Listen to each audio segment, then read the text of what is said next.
ಎಲ್ಲರಿಗೂ ನಮಸ್ತೆ. Welcome to my channel Nagaveni kitchens and ವ್ಲಾಗ್ಸ್ಗೆ. ಇನ್ನೇನು ಕೆಲವೇ ದಿನದಲ್ಲಿ ಧನುರ್ಮಾಸ ಆರಂಭವಾಗುತ್ತೆ. ಹಾಗೆ ಪೂಜಾ ವಿಧಾನ ಯಾವ್ಯಾವು, ಧನುರ್ಮಾಸದ ಮಹತ್ವವೇನು ಅಂಥೇಳಿ ಈ ವಿಡಿಯೋದಲ್ಲಿ ತಿಳಿಸ್ಕೊಡ್ತೀನಿ. ಬನ್ನಿ ಹಾಗಾದರೆ ವಿಡಿಯೋನ ಶುರು ಮಾಡೋಣ. ವಿಡಿಯೋ ಶುರು ಮಾಡೋದಕ್ಕಿಂತ ಮುಂಚೆ ಯಾರು ನನ್ನ ಚಾನಲ್ನ ಸಬ್ಸ್ಕ್ರೈಬ್ ಮಾಡ್ಕೊಂಡಿಲ್ಲ ಪ್ಲೀಸ್ ಸಬ್ಸ್ಕ್ರೈಬ್ ಮಾಡ್ಕೊಳ್ಳಿ, ಲೈಕ್ ಮಾಡಿ, ಶೇರ್ ಮಾಡಿ, ಕಮೆಂಟ್ ಮಾಡಿ ಅಂತ ಹೇಳ್ತಾ ಬನ್ನಿ ವಿಡಿಯೋನ ಶುರು ಮಾಡೋಣ. ಮೊದಲನೇದಾಗಿ ಧನುರ್ಮಾಸ ಅಂದರೆ 2 ಪದಗಳಿಂದ ಕೂಡಿದೆ. ಅಂದರೆ ಧನು, ಇದು ಸೂರ್ಯನ ರಾಶಿ ಅಂತಲೇ ಹೇಳಲಾಗುತ್ತದೆ. ಮಾಸ ಅಂದರೆ ತಿಂಗಳು. ಇದನ್ನು ಸೂರ್ಯನ ಧನು ರಾಶಿಯನ್ನು ಪ್ರವೇಶಿಸುವ ಮತ್ತು ಅವನೊಂದಿಗಿರುವ ಮಾಸವಂತ ಹೇಳಿ ಕರೆಯಲಾಗುತ್ತದೆ. ಅದಕ್ಕಾಗಿ ಇದನ್ನು ಧನುರ್ಮಾಸ ಅಂಥೇಳಿ ಕರೀತೇವೆ. ಸೂರ್ಯನು ಕರ್ಕಾಟಕ ಸಂಕ್ರಾಂತಿ ವೃತ್ತದಿಂದ ಉತ್ತರಕ್ಕೆ ಚಲಿಸಿದಾಗ ಮತ್ತು ಮಕರ ರಾಶಿಯನ್ನು ಪ್ರವೇಶಿಸಿದಾಗ ಅದು ಉತ್ತರಾಯಣವಾಗುತ್ತದೆ. ಆದ್ದರಿಂದ ಧನುರ್ಮಾಸ ಅಂಥೇಳಿ ಕೂಡ ಇದನ್ನು ಕರೆಯಲಾಗುತ್ತದೆ. ಆ ದಿನದಲ್ಲಿ ಅಂದರೆ ಧನುರ್ಮಾಸ ಆರಂಭವಾದಾಗ ವಿಷ್ಣುವಿನ ಪ್ರಿಯ ಮಾಸವಂತನೂ ಕೂಡ ಹೇಳಲಾಗುತ್ತದೆ. ಈ ದಿನಗಳಲ್ಲಿ ವಿಷ್ಣುವಿನ ಆರಾಧನೆ ಮತ್ತು ವಿಷ್ಣುವಿನ ಪೂಜೆಯಿಂದ ನಮ್ಮ ಸಕಲ ಸಂಕಷ್ಟಗಳು ಪರಿಹಾರವಾಗುತ್ತದೆ. ಯಾವುದೇ ಕೆಲಸವಾಗಿರಲಿ, ಮದುವೆ ಸೆಟ್ ಆಗಿಲ್ಲ ಅಂದರೆ, ಸಂತಾನ ಭಾಗ್ಯ ಇರಲಿಲ್ಲ ಅಂದರೆ, ನಮ್ಮ ಯಾವುದೇ ಕೆಲಸಗಳಲ್ಲಿ ಮಧ್ಯಕ್ಕೆ ನಿಲ್ಲೋದಾಗಲಿ, ನಿಧಾನವಾಗಿ ಆಗೋದಾಗಲಿ, ಹಾಗೆ ಮಕ್ಕಳ ವಿದ್ಯಾಭ್ಯಾಸದಲ್ಲಾಗಲಿ ಈ ಒಂದು ಮಾಸ ತುಂಬಾ ಒಳ್ಳೆಯದು. ಈ ಮಾಸದಲ್ಲಿ ಪೂಜೆ ಮಾಡುವುದರಿಂದ, ವಿಷ್ಣುವಿನ ಆರಾಧನೆ ಮಾಡುವುದರಿಂದ ಸಕಲ ಭಾಗ್ಯಗಳು ದೊರೆಯುತ್ತದೆ ಎಂಬ ನಂಬಿಕೆಯೂ ಕೂಡ ಇದೆ. ಧನುರ್ಮಾಸದ ಆರಂಭದ ದಿನ ಅಂದರೆ ಡಿಸೆಂಬರ್ 14ನೇ ತಾರೀಕಿಗೆ ಆರಂಭವಾಗಿ 2025 ಜನವರಿ 13ನೇ ತಾರೀಕಿನೂ ಕೂಡ ಈ ಒಂದು ತಿಂಗಳ ಪೂರ್ತಿ ಧನುರ್ಮಾಸ ಇರುತ್ತದೆ. ಈ ಮಾಸದಲ್ಲಿ ಬರುವಂಥ ಸಂಕಷ್ಟ ಚತುರ್ಥಿ ಆಗಿರಲಿ, ಗುರುವಾರ ಲಕ್ಷ್ಮೀ ಪೂಜೆ ಆಗಿರಲಿ, ಹಾಗೆ ಏಕಾದಶಿ ಆಗಿರಲಿ ತುಂಬಾ ವಿಶೇಷವಾಗಿರುತ್ತೆ.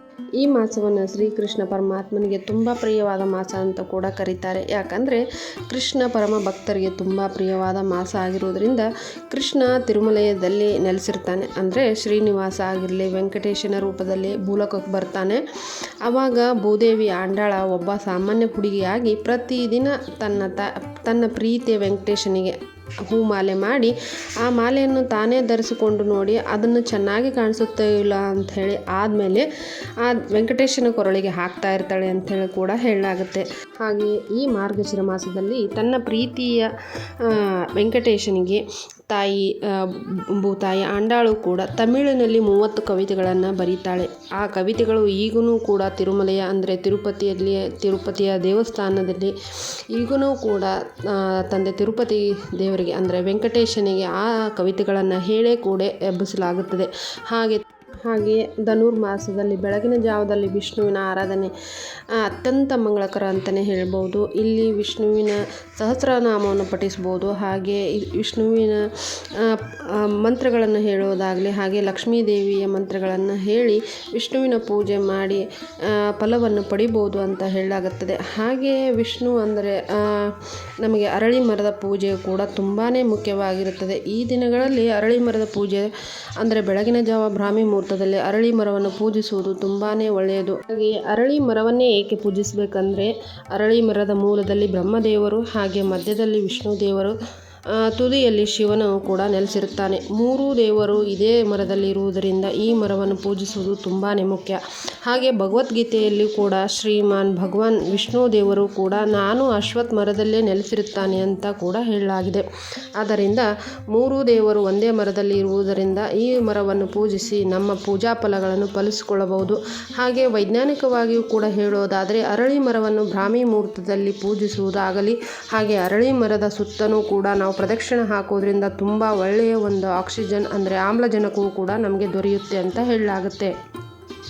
ಈ ಮಾಸವನ್ನು ಧನುರ್ಮಾಸ, ಧನುಮಾಸ, ಅಧ್ಯಾಯ ಮಾಸ, ಕೋದಂಡ ಮಾಸ, ಕಾರ್ಮುಕ ಮಾಸ, ಕರ್ಮಾಸ ಎಂದು ಕೂಡ ಕರೆಯಲಾಗುತ್ತದೆ. ಧನು ಎಂದರೆ ಬಿಲ್ಲು, ಆದ್ದರಿಂದ ಇದನ್ನು ಶೂನ್ಯ ಮಾಸ ಅಂತೇಳಿ ಕೂಡ ಕರೆಯಲಾಗುತ್ತೆ.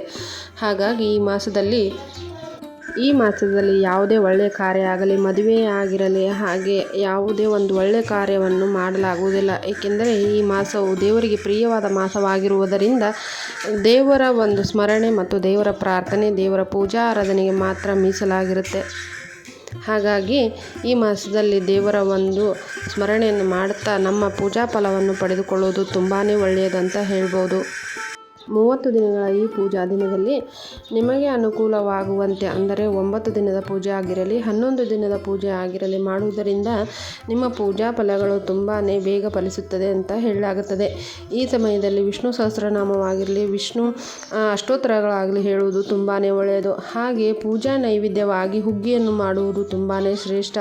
ಈ ಹುಗ್ಗಿಯಲ್ಲಿ ಹೆಸರುಬೇಳೆ ಹುಗ್ಗಿ ಆಗಿರಲಿ, ಹಾಗೆ ನಿಮಗೆ ಪ್ರಿಯವಾದ ಅಂದರೆ ಬೆಲ್ಲ ಹಾಗೂ ಯಾವುದೇ ರೀತಿಯಾಗಿ ಬೇಳೆಗಳು ಮತ್ತು ರವೆ ಹುಗ್ಗಿಯನ್ನು ಮಾಡುವುದು ತುಂಬಾ ಒಳ್ಳೆಯದು ಅಂತ ಹೇಳಲಾಗುತ್ತೆ.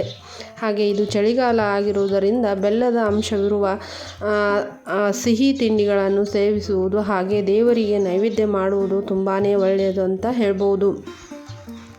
ಹಾಗೆ ಇದೆಲ್ಲವೂ ಧನುರ್ಮಾಸದ ಆರಂಭ, ಹಾಗೆ ಪೂಜಾ ವಿಧಾನಗಳು, ಅದೇ ರೀತಿಯಾಗಿ ಪೂಜೆಯಲ್ಲಿ ಮಾಡುವಂಥ ನೈವೇದ್ಯದ ಬಗ್ಗೆಯೂ ಕೂಡ ಈ ವಿಡಿಯೋದಲ್ಲಿ ತಿಳಿಸಿಕೊಟ್ಟಿದ್ದೇನೆ. ಈ ವಿಡಿಯೋ ಇಷ್ಟ ಆದಲ್ಲಿ ಲೈಕ್ ಮಾಡಿ, ಶೇರ್ ಮಾಡಿ, ಕಮೆಂಟ್ ಮಾಡಿ. ಪ್ಲೀಸ್ ಮರೀದೆ ನನ್ನ ಚಾನಲನ್ನು ಸಬ್ಸ್ಕ್ರೈಬ್ ಮಾಡ್ಕೊಳ್ಳಿ. ಇಲ್ಲಿವರೆಗೂ ನನ್ನ ವಿಡಿಯೋನ ಸ್ಕಿಪ್ ಮಾಡದೆ ನೋಡಿದ್ದಕ್ಕೆ ತುಂಬ ಧನ್ಯವಾದಗಳು.